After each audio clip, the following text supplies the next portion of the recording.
منٹو کہتے تھے، انسانوں سے حیوانوں کی دوستی اچھی میرے بھائی، انہیں کوئی ورگلا تو نہیں سکتا۔ کچھ لوگ اپنے لمحے سنوارنے کی خاطر دوسروں کی زندگیاں برباد کر جاتے ہیں۔ عورت کا دوسرا نام اپنی خامد کی ہر بات کو شک کی نظروں سے دیکھنا ہے۔ سچ بولنے والوں کو میٹھی باتیں کرنا ہی نہیں آتی۔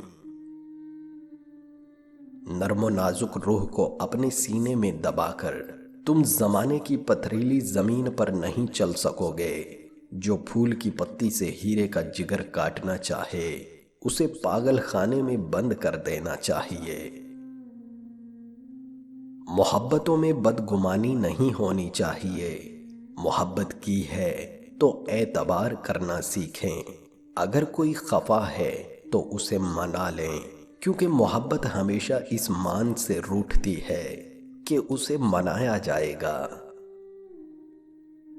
محبت کے بغیر تعلق تو محض بوجھ ہوتا ہے، اور بوجھ ہمیشہ کے لیے نہیں اٹھایا جا سکتا، پھینکنا پڑتا ہے۔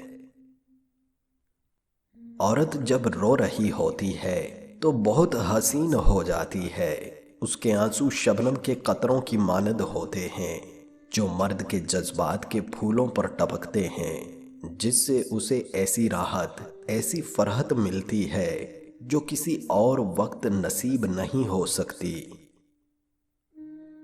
انسان کی خواہشات بالکل بلبلوں کی مانند ہوتی ہیں، جو معلوم نہیں کیوں پیدا ہوتے ہیں اور کیوں پھٹ کر ہوا میں تحلیل ہو جاتے ہیں۔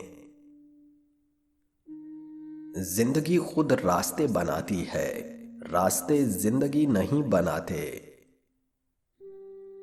نفرت میں محبت سے زیادہ تیزی ہوتی ہے۔ اگر سب لوگ مجھ سے محبت کرنا شروع کر دیں تو میں اس پہیے کی مانند ہو جاؤں جس میں اندر باہر، اوپر نیچے سب جگہ تیل دیا گیا ہو۔ میں بھی اس گاڑی کو آگے نہ دھکیل سکوں گا جسے لوگ زندگی کہتے ہیں۔ بنا نقشے کے بھی پنچھی پہنچ جاتے ہیں اپنے مقام تک۔ ایک انسان ہے کہ دل سے دل تک پہنچنے میں ناکام رہتا ہے۔ محبت کا پہلا قدم اٹھتا ہی اس وقت ہے جب وجود کے اندر سے انا کا بوریا بستر گول ہو جاتا ہے۔